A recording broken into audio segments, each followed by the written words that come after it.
Well, I should start this video out with the big so, but anyway, I just did a video on why it's already posted and up, on why it's not a good idea to saw up these little white oak logs. If you're looking for boards, you don't really get any boards out of them. By the time you square up the cant and square it all up. So I'm going to live edge this one and put it on the wall of the sawmill. I'm just going to leave it live edge. I've got to do some trimming first, but I've got to trim off that big limb there for sure. And there's one on the underside too that I have to trim off. But I'm just going to do it live edge all the way through. I've got 8 foot, I'll take you over there, but I've got an 8 foot section and a 7 foot section, and I'm going to close in on one side of the mill shed. So it's one 15 foot section total. So I'm just going to live edge them and then just stack them up there live edge on the wall. Just overlap them. If I had a lap siding, lap sider or a resaw, I'd probably do that, but I don't, so I'm just going to overlap them. And then I'm going to cut up these. I think there's 3 over here, and I'll have to go find some more probably. And I've got 1 cut, but I'm just going to live edge that, put it up on the wall, live edge that. I think that one's about 7 foot, so I have to be careful where I put this one. And this one's hollow at this end, so I don't know what I'm going to get. I'm thinking, I'm hoping that it doesn't go all the way up to here. There's a hole right here. That won't give me much lumber, but if it's only hollowed about there, I'll be all right. We'll have to see when I get inside it. But if you're trying to get boards out of those, it's not a very good idea of small logs. I could get some boards out of that one, but it's just short. But if I'm just live edging them, I think it'll be worth the time to put them on the mill shed. I'll go show you where that is. Come on, guys. Hey, over here. Away from the road. Come. Come. Well, one of them listens. The young one doesn't listen yet. Got to keep her out of the road. The road's like 70 miles an hour. Come on. This is the wall I'm going to close in. There to there, and there to there. One of them 7, one of them's 8 foot, 15 foot sections. I'm going to use this black locust here for the bottom section, just along the ground. And then I've got one white oak, one small white oak live edged over here. And I'll just put the boards, well, this won't be a good example, but I'll just overlap the boards like that. I just overlap the boards like that and just keep overlapping them. Leave that live edge. I'll have to square off the ends, but that'll just be the siding that I'm going to put on this wall here. It's well, that way's north. So this is the west wind blowing in here. What happens is it blows around this corner, the corn crib here, and then all my sawdust on the mill just swirls there. Gets up in your face real bad. So I'm hoping to block off some of the wind. This will be north, the north wall. And I thought about closing that in, but I can't. I could close in that section there, and I may later. But I gotta have my mill's gonna go through here. My sawdust chute's gonna go through here, so I can't close in those 2 sections. But I might close in that one someday. But I'm just trying to get this wall here closed in. And I'm just gonna live edge some white oak, put it up there. It's Put some locust on the bottom where it'll get wet. Splash up from the ground. Locust will last longer than white oak. But white oak should last a long time up there. And that's it. Oops, I forgot to record that first slice. Took off one slice. I think I'll go ahead and take an 1.5 inch cut off there and then turn it over. Or 1 1/4 inches to get my 1 1/4 slabs.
I'd like to be carrying away more of this sawdust than I am. Not carrying away much sawdust. That slab's not worth much anyway.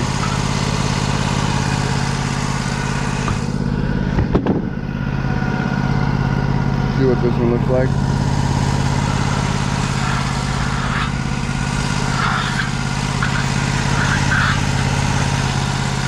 That's not bad. That'll work.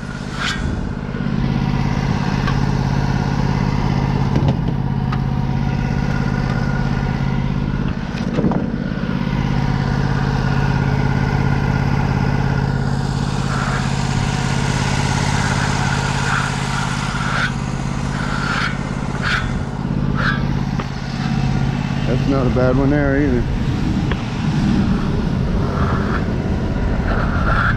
I'll take that.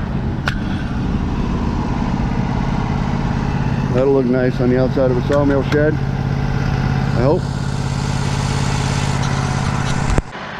Let's see if we can get a couple more.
So like I said, not carrying away enough sawdust. I had to, boy, I was real close on that. Almost didn't get by that.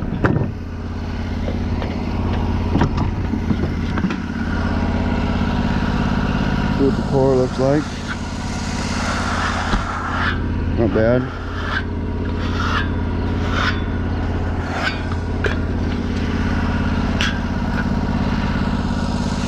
See the quarter saw. See the flakes in it. That'll look. That's a nice star.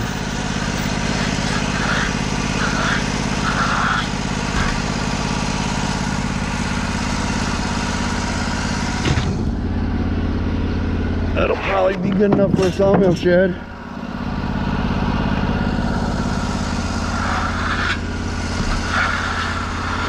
There's the core. There's the core.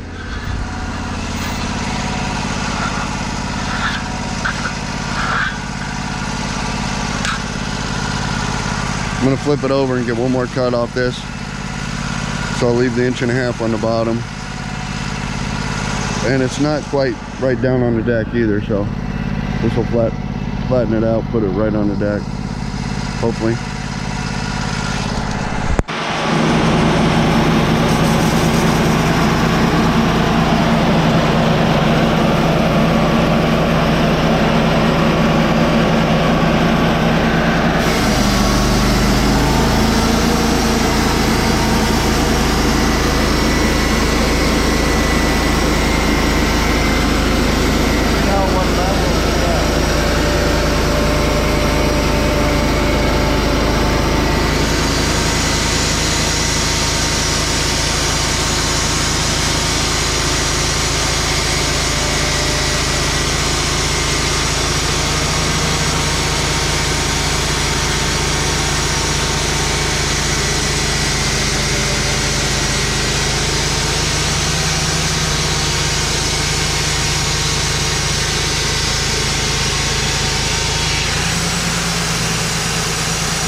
So what I was trying to say was while the engine was running there, you can see how it wasn't level on the deck. You see how this end's thicker than this end. But by flipping it over there, it won't matter. All those are still 1 1/8 or 1 inch. And this is still 1 1/8. So everything's good. Except for that piece right there. We'll put him in the fireplace. This one should be good. This one you've already seen, I think, right? No. It's on the other side of it. But that's not bad for, it'll be pretty good for a sawmill shed. I don't care how they overlap, or I don't even care if there's gaps in it, really.